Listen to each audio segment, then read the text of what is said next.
Ako ste do sada mislili da su ovakve mašine rezervisane samo za velike štamparije i reklame, danas ću vam pokazati da to više nije slučaj.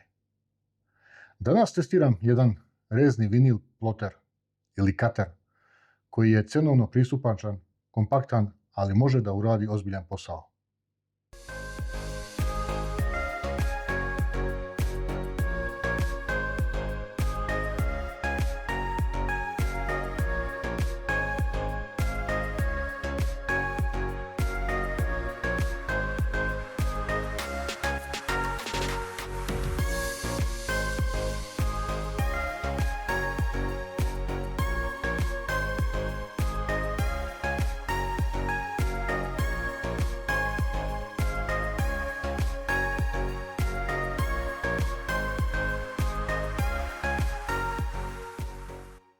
Pozdrav svima i dobrodošli u novi video.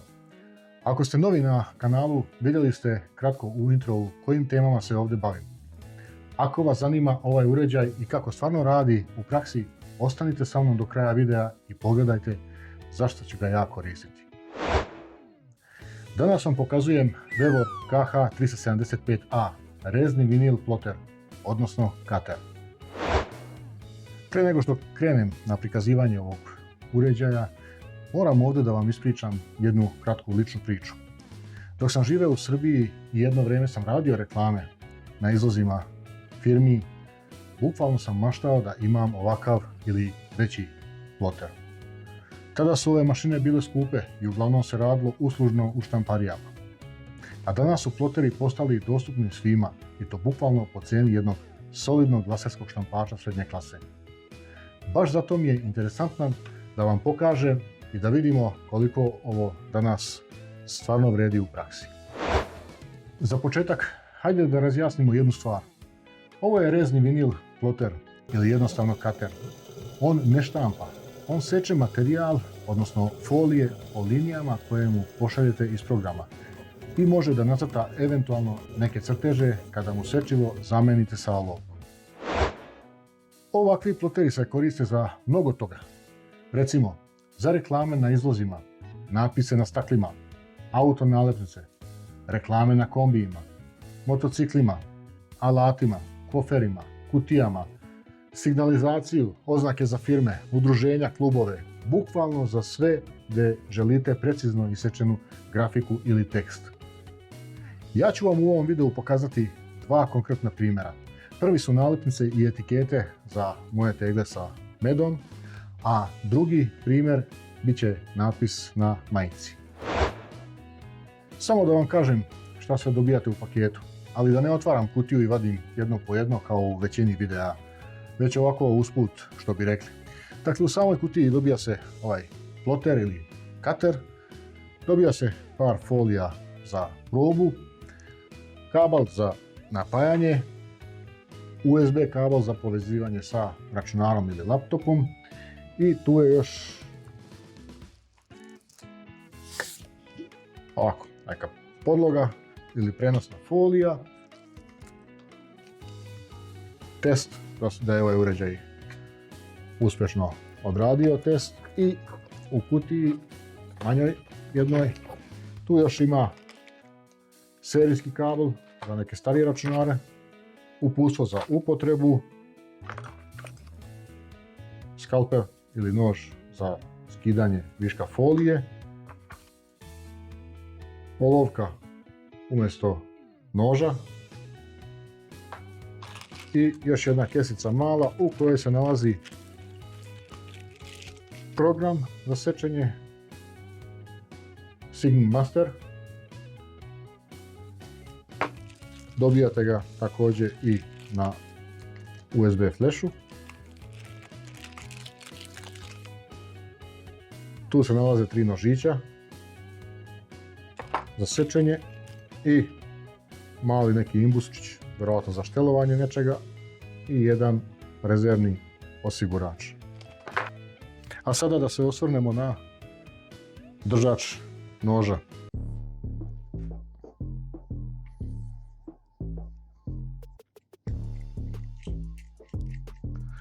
On se nalazi u ovoj plastičnom nosaču, metalni, i u njega dolazi jedan nožić.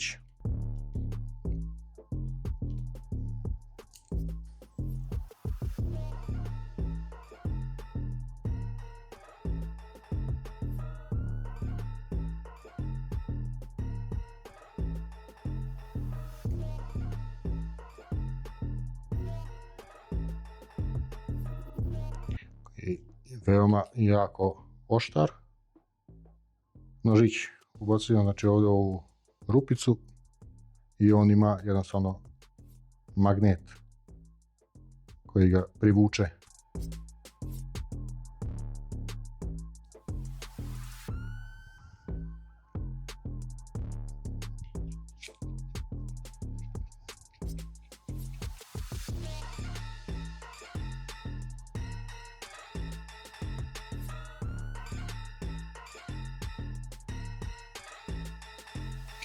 Sa ovim možete podesiti, dakle koliko on da viri vani.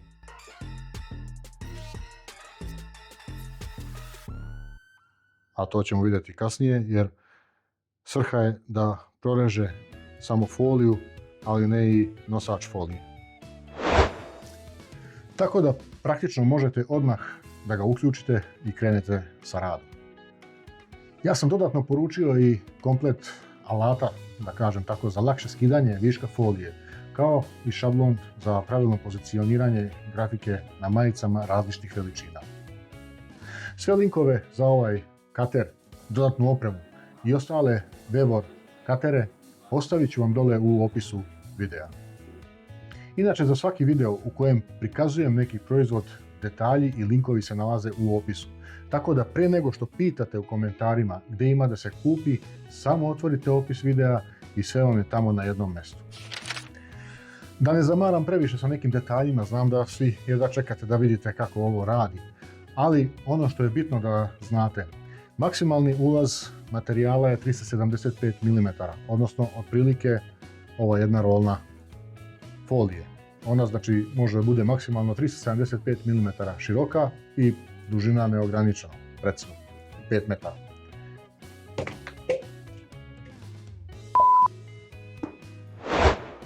A širina sečenja je 270 mm. Pritisak noža ide do 500 grama, a brzina sečenja je do 800 mm u sekundi. Deklarisana preciznost je plus minus 0,01 mm. Sam uređaj je dimenzije približno 53 x 24 x 22 cm i težak je oko 9,2 kg, što znači da može lijepo da stoji na stolu i da se ne pomera tokom rada. Ovaj kater radi po potpuno istom principu kao i veći Vevor kateri.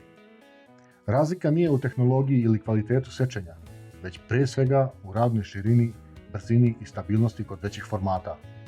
Za etikete, nalepnice i manje serije, ovaj manji model radi potpuno isti posao.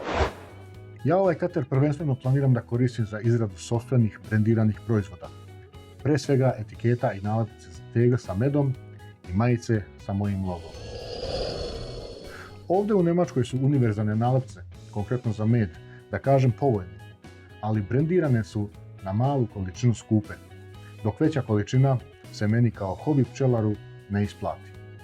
Zato je prednost ovakvog načina rada potpuna kontrola nad dizajnom, dimenzijama, količinom i brzim izmenama. Tako da ako nešto promijenim u dizajnu ili recimo datum pakovanja, samo izmenim u pripremi, u Corelu i sečem novu seriju. Sve grafike pripremam u Corelu. Bitno da je dizajn bude vektorski, da linije budu čiste i zatvorene i da dimenzije budu precizno podešene u milimetrima. Kada je fajl spreman, izvozim ga i ubacujem u software za sečenje. Vidjeli ste da se uz kater dobija licencirani program SIGMaster, ali home verzija, pa nema mnogo opcija, već da kažem možda samo osnovne. Ja sam skinuo i instalirao program SIGCAT Pro 2 koji se plaća godišnje, ali mi je nekako bolji za upotrebu ili sam se već navikao na njega. Pre svakog sečenja uvijek treba uraditi test sečenja za različit tip folije. To znači da moramo pustiti da nam iseče jedan mali kvadrat kako bi podesili dubinu noža, odnosno njegov pritisak i brzinu. Cilj je da se folija iseče, a da podloga ostane skoro netaknuta.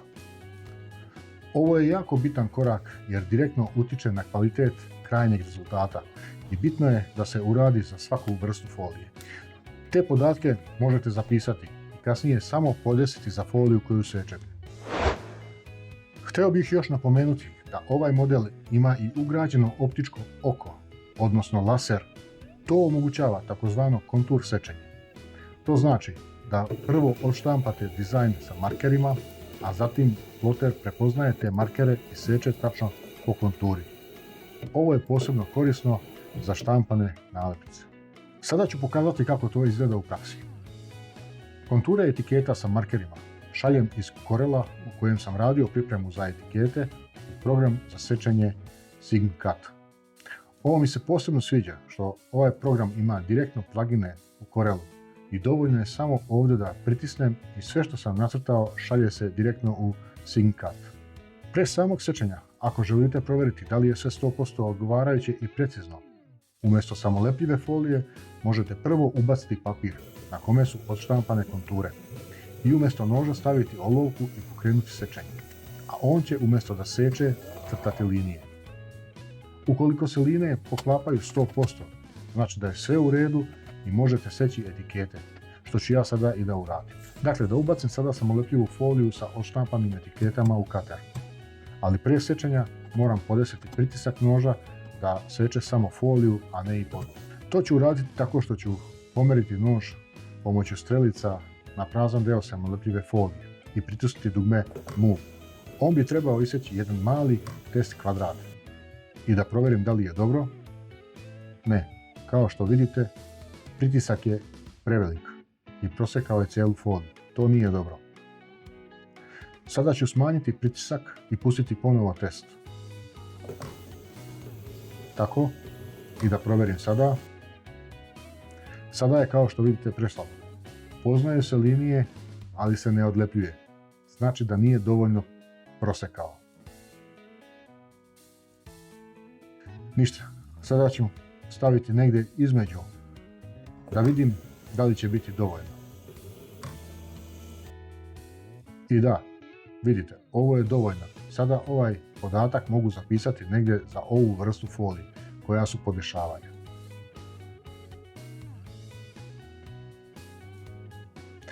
Kada je sve podešeno i u redu, idemo na opciju za sečenje kontura. Sad ovdje u ovom prozoru u principu nisam ništa podešavao. U stvari, ja još nisam toliko ispitao ni sam program ni sam cutter, koliko sigurno opcija imaju. Već sam išao direktno na ovu opciju ovdje gdje dobijem sljedeći prozor za podešavanje lasera. Pomoću ovih strelica bukvalno pomerate foliju naprijed-nazad i glavu cuttera levo-desno.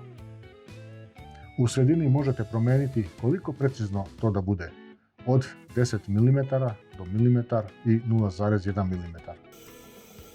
Sve dok ne doterate tačku lasera na sredinu markera, odnosno na krstića odštampanog na foliji. On provjerava 3 tačke i kada se sve podese, jednostavno se pritisne seci i on kreće u akciju.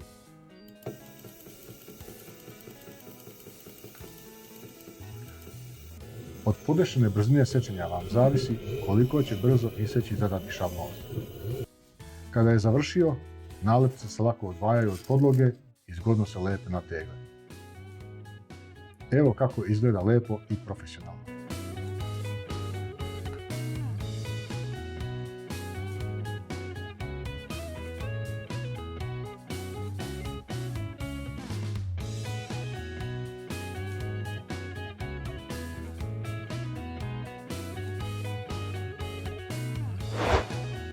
Drugi primjer koji ću vam pokazati, rekao sam, su natpisi na majicama.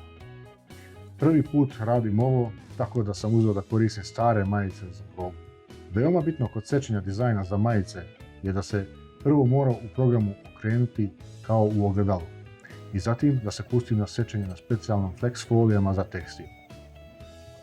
Kod ovih sečenja, kao i kod sečenja nekih natpisa za izloge ili autoreklame, nisu potrebni markeri kao kod nalepnica, tako da je ovo dosta jednostavnije. Posle sečenja se skida višak folije.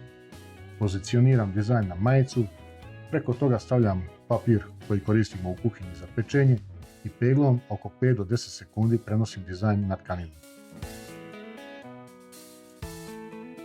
Posle peglanja ostavljam da se ohladi. Skida se zaštitna folija, majica je gotova. Preporuka je da se majica ne pere prvih 24 sata i da se kasnije pere na nižim temperaturama, okrenuta naopako. Ovako urađeni natpisi mogu trajati i duže od same majice, ako se pravilno održavaju. Ovo je idealno rješenje za male serije majica, za rođendane, događaje, klubove, udruženja ili personalizovane poklone. Iskreno, za jednu ovakvu cijenu ovaj kater radi iznenađujuće dobro. Naravno, nije industrijska mašina od nekoliko hiljada evra, ali za hobi, male poslove, etikete, nalepnice i brendiranje sopstvenih proizvoda više je nego dovoljno. Ako vam se video dopao i ako vam je bio koristan, ostavite like, zapratite kanal i uključite zvonce da ne propustite sljedeće klipove. I još jednom, u opisu videa imate link za ovaj ploter, druge Vevor plotere i rabat kod za popust, ako budete razmišljali o kupovini. Pišite mi u komentarima zašto biste vi koristili ovakav kater i da li biste voljeli još ovakvih praktičnih testova. Vidimo se u sljedećem videu. Pozdrav!